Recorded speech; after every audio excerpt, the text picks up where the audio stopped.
Kira-kira kita begini atau tidak? Kita itu loh, begitu nyontoh akhlaknya Ibrahim? Kayaknya nggak mungkin. Barangkali kalau kita ini ada tamu kayak begitu, paling suguhannya cuman apa itu? Air putih begini. Itu pun kalau disuguhkan.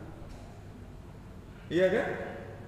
Karena kebanyakan kita ini melihat sesuatu itu dari casing. Nabi Ibrahim tidak. Dia tidak melihat dari casing. Itulah sebabnya dia bergegas-gegas. Itu menunjukkan respek, hormat kepada tamu. Bahkan Nabi SAW juga berkata, "Man kana yu'minu billahi wal yawmil akhir falyukrim dhaifa, falyukrim jar." Barang siapa yang beriman kepada Allah dan hari akhir, muliakanlah tamu. Muliakanlah tamu dan muliakanlah tanggamu. Ini juklak sebenarnya. Dan itu sudah dimiliki oleh pribadi yang bernama Ibrahim. Dia tidak melihat casing. Tetapi coba perhatikan, ketika tamu itu datang, ternyata bukan tamu sembarangan. Dan Ibrahim tidak tahu. Ternyata adalah penjelmaan malaikat yang menguji iman Ibrahim. Karena lulus dalam ujian itu, ternyata tamu itu bukan tamu sembarangan, tapi malaikat. Dan malaikatnya pun bukan malaikat sembarangan. Dalam kitab tafsir namanya disebut Jibril, Mikail, Israfil. Orang Yahudi juga ada ayat begitu. Dan disebutkan 3 orang. Dalam bahasa Ibrani disebutkan Slosa Enosim. Kalau bahasa Arabnya Salata. Berapa? 3. Enosim itu manusia. Anas dalam bahasa Arab. Jadi Slosa Enosim, 3 orang manusia yang datang kepada dirinya. Ternyata di sini dijelaskan Slosa Malakhim, 3 malaikat dalam rupa manusia. Siapa malaikat yang datang kepada Ibrahim? Disebutkan Gabriel, Mikhail, Rafael.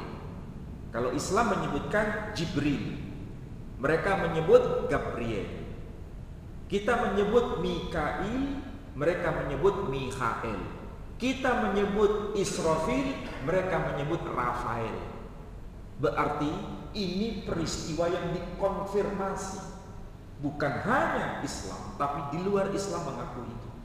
Berarti ini memang betul tokoh luar biasa ini Ibrahim. Nah, ketika menyuguhkan itu, berarti yang terbaik yang dia punya yang disuguhkan. Makanya kalau manusia saja kayak begitu, yang datang itu loh manusia. Manusia itu gak minta, tapi diberi malahan. Ini Tuhan yang minta. Kalau Tuhan Allah Subhanahu wa taala minta kepada Ibrahim, Ibrahim sembelihlah ternakmu. Kira-kira jawaban Ibrahim kayak apa? Pasti jawabannya pasti akan sembelih. Kalau bisa, apa yang lebih baik dari yang dia punya? Nggak ada. Itu yang terbaik. Makanya Allah nggak perintahkan menyembelih ternak, tapi Allah perintahkan apa? Sembelihlah putramu. Kalau begitu, Ibrahim dihadapkan pada 2 pilihan. Taat atau tidak? Taat atau tidak? Kira-kira Ibrahim pantas tidak kalau misalnya menolak? Pantas tidak? Saya ulangi lagi. Ini jangan berpikir Ibrahim itu nabi. Anggap saja manusia kayak kita ini, posisinya kayak kita ini. Kalau misalnya Allah Subhanahu wa taala memerintahkan kepada manusia yang bernama Ibrahim, kira-kira dia pantas enggak untuk menolak perintah Tuhannya itu? Bisa enggak dia menolak? Jangan menjawab nggak bisa, harus bisa. Ya kita memandang dia nabi.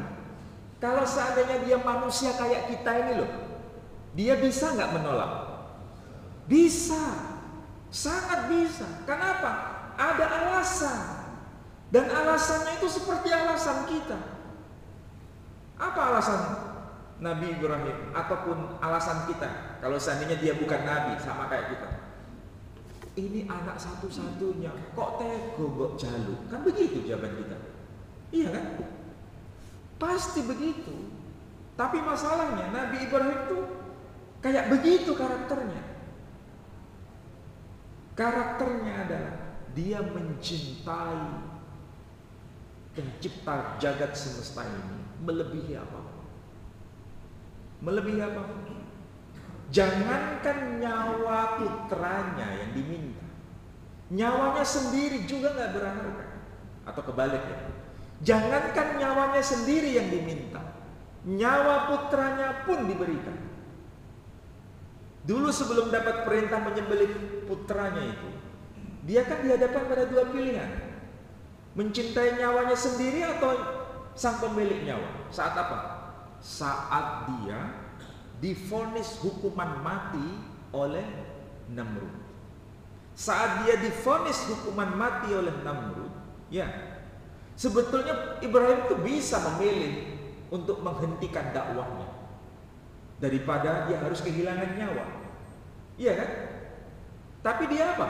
Jawaban dia lebih baik kehilangan nyawa. Bagi dia tidak berharga nyawanya sendiri.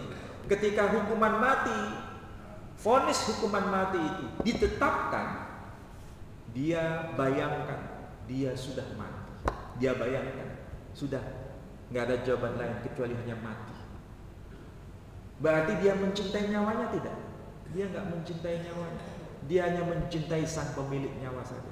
Nah, itulah sebabnya ketika masuk ke dalam api Namrud, justru Allah mengembalikan nyawanya yang seharusnya hilang. Seharusnya nyawanya itu hilang, mati. Tetapi Allah menghidupkannya, tidak mati. Dan dia tidak kehilangan nyawanya. Sekarang pilihan pada kita. Kadang-kadang kita memilih itu tidak tepat. Nabi Ibrahim memilih dengan cara yang tepat. Dan ini adalah pengalaman pertama sebelum ujian berikutnya. Ujian apa? Perintah menyembelih putranya ini. Sekarang coba hubungkan dengan kita. Kalau seandainya anak kita sakit, kemudian kita disuruh milih, yang sakit itu anak kita atau kita milih yang mana? Kalau kita disuruh milih, yang sakit itu kita atau anak kita milih yang mana? Kita. Kenapa kita harus rela sakit? Karena kita lebih mencintai kepada anak kita. Begitu juga Nabi Ibrahim. Nabi Ibrahim diuji dengan cara seperti itu.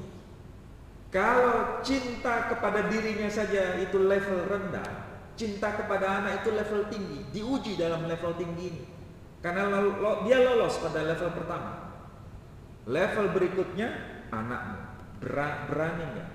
Makanya kadang-kadang kita ini orang tua melakukan kejahatan karena cinta kita besar kepada anak kita. Betul nggak?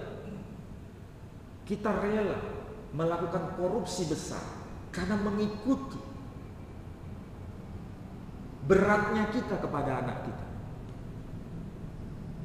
Dan itu fakta real manusiawi begitu. Tapi bisakah kita ini bisa mengikuti teladan Nabi Ibrahim? Nabi Ibrahim alaihissalam diperintahkan menyembelih putranya dan dia lakukan itu. Kalau seandainya dia menolak, dia akan kehilangan segalanya. Dia akan kehilangan segalanya. Tetapi justru ketika dia menuruti perintah Tuhannya, dia tidak kehilangan segalanya. Dia tidak kehilangan imannya, dia tidak kehilangan putranya, bahkan diberikan hadiah yang lebih besar lagi, yakni anak yang kedua. Itulah sebabnya nanti diganjar dengan Ishak. Setelah peristiwa kurban, baru kemudian berikutnya istrinya yang mandul. Mandul, kalau di dalam kitab agama Nasrani dan Yahudi, Sayyidah Sarah usianya 90 tahun. Nabi Ibrahim usianya genap 100 tahun. Kira-kira ini secara manusiawi bisa nggak punya keturunan? Nggak punya. Tetapi setelah dia melaksanakan kurban itu, Allah memberikan bonus. Bonusnya apa? Istri yang seharusnya sudah mati benihnya itu, benihnya sudah mati, Allah hidupkan. Jadilah nanti anak yang bernama Ishak. Begitu juga kita, saudara-saudara. Mungkin orang lain mengatakan kita ini bodoh. Kenapa? Kita kehilangan banyak harta untuk kurban, dibagi-bagi ke orang. Orang berkata, kok cukup goblok sampai kurban berapa juta? Satu orang 3 juta berapa? 3,5 juta atau 4 juta. Mungkin orang mengatakan kita ini bodoh. Iya, tapi kita tidak berkata begitu. Mungkin hilang, tetapi itu tidak hilang. Itu akan kembali dan lebih besar dari apa yang kita keluarkan. Asal apa? Niatnya benar, motifnya benar. Bukan untuk mencari pujian bagi manusia, tapi hanya ingin menggapai ridhonya Allah Subhanahu wa Ta'ala. Itu saja. Intinya apa kurban itu? Kurban itu intinya kita menghilangkan rasa kepemilikan. Itu saja. Rasa kepemilikan itu jangan sampai melekat.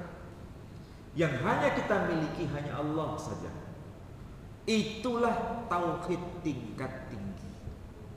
Mudah-mudahan apa yang saya sampaikan ini menjadi pengantar sebelum panjenengan beli binatang kurban. Ya, ini masih berapa hari lagi? 16 hari lagi. Sekarang niatkan yang benar, bukan mencari pujian manusia, bukan sekedar rutinitas kurban setiap tahun, tapi motifnya adalah melepaskan ikatan cinta kepada harta. Melepaskan ikatan cinta itu. Supaya apa? Harta bukan tujuan, tapi harta hanyalah wasilah. Wasilah menuju pada Dia, Allah Subhanahu wa Ta'ala. Mudah-mudahan takarrub kita melalui kurban itu benar-benar diterima oleh Allah Subhanahu wa Ta'ala. Baik, ada yang mau tanya? Ya. Waalaikumsalam.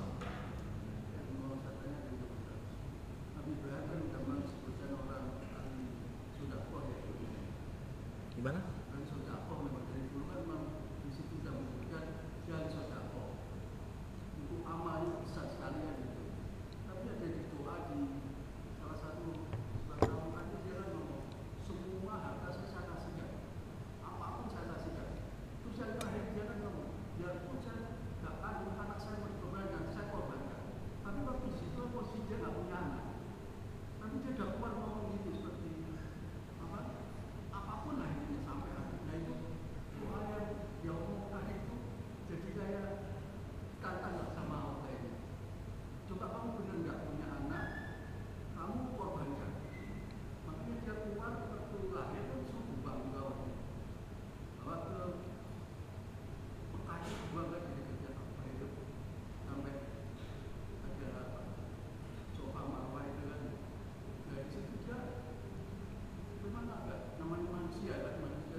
Ya, kalau yang dikatakan tadi memang tidak termaktub di dalam Al-Quran.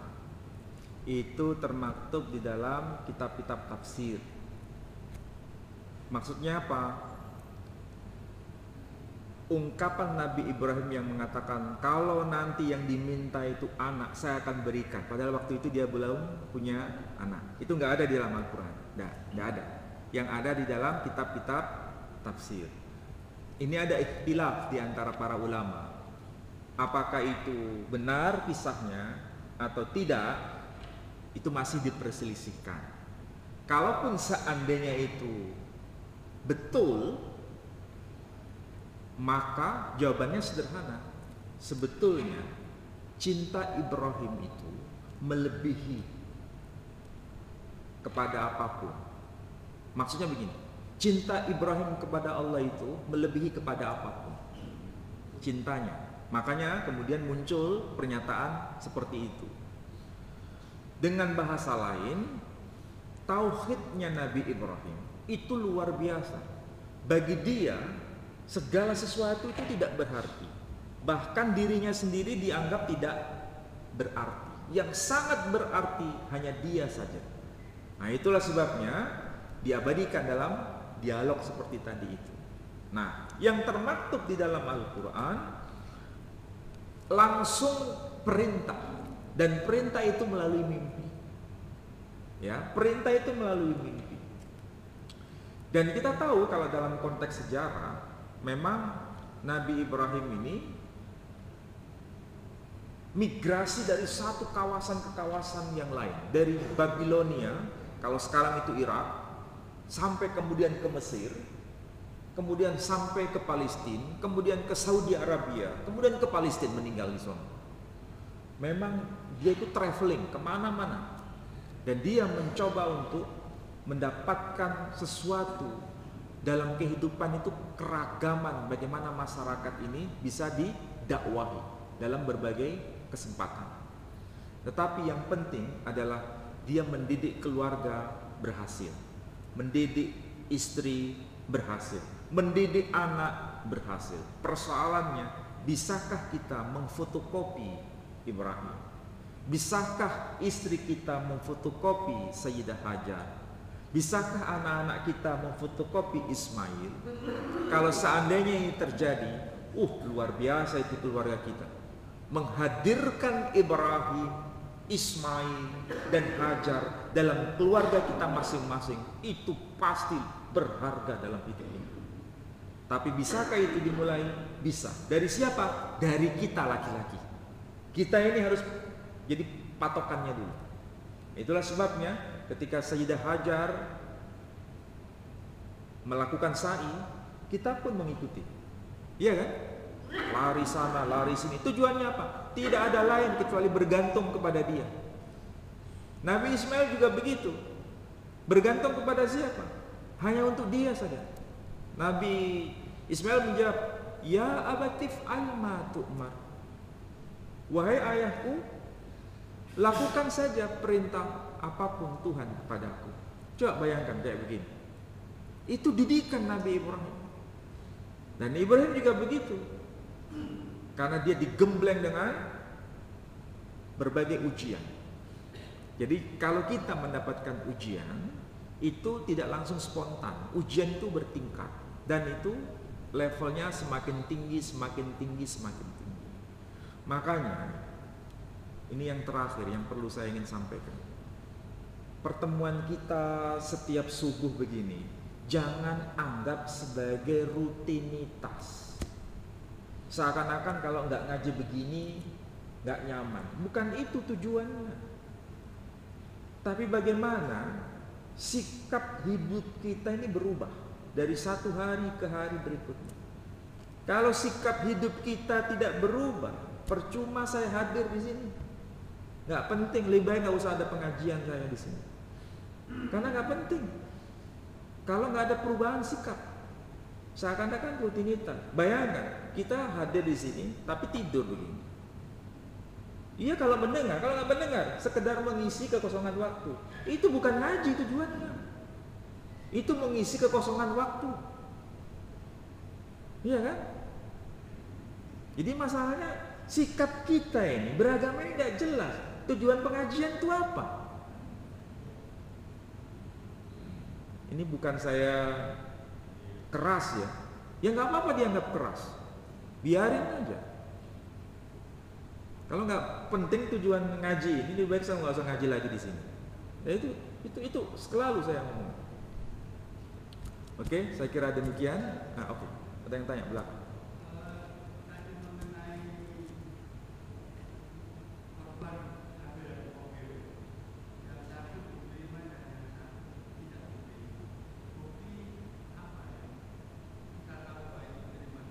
Oh ya. Ya, ini pertanyaan bagus. Orang luar kayak kita ini, kalau melihat kisah yang termaktub dalam Al-Quran, Qabil itu kurban. Kalau kurban itu baik nggak? Pasti jawaban kita baik. Habil itu kurban. Menurut kita baik nggak kurban itu? Baik. Iya. Orang luar. Kita ini kan orang luar. Kurbannya Habil baik, wong berkurban. Kurbannya Qabil baik, berkurban. Tapi kenapa yang satu dianggap tidak baik, yang satu baik? Karena motifnya, yang tahu Allah sendiri. Dan Allah ceritakan di dalam Al-Quran. Yang satu diterima, yang satu ditolak. Ringkasnya begini, Habil berkurban itu niatnya hanya untuk Allah saja. Sementara Qabil niatnya untuk cari dunia. Apa itu? Mendapatkan istri yang lebih cantik. Kan saat itu disuruh menikah secara bersilangan, ya. Ini harus silang ke sini, tapi Qabil tidak mau. Tujuannya pokoknya ingin dapat ini, makanya dia berkurban. Karena motifnya keliru, kurbannya ditolak. Dengan bahasa lain, kurban apapun yang kita lakukan, kalau motifnya duniawi, maka ada potensi kurban kita ditolak. Apa sih maksudnya kurban duniawi? Ya motifnya macam-macam. Bisa cari pujian, bisa cari apa itu? Selain pujian apa? Pujian orang, pujian takmir, sawangane rek wingi wis kurban, saiki gak berkurban. Engko takmir ngundang aku ya opo? Nah, ini motifnya apa? Dunia. Motifnya dunia. Sawangane wingi kurban, saiki kok gak kurban. Engko dulur-dulurku ya opo? Ini motifnya apa? Dunia. Cari muka di hadapan orang. Makanya kurban itu sederhana sebenarnya. Nggak usah jauh-jauh berkurban. Parkir itu loh, parkir itu bayar nggak? Ya bayar, namanya parkir, ya kan? Parkir sepeda motor, parkir mobil.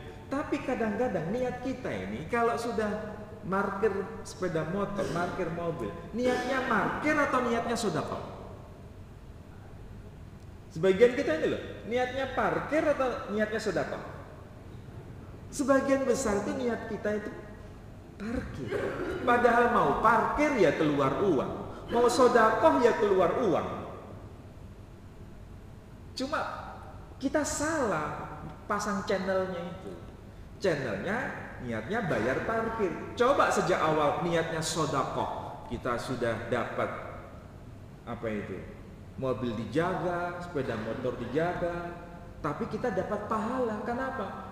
Niatnya memberi kepada orang itu.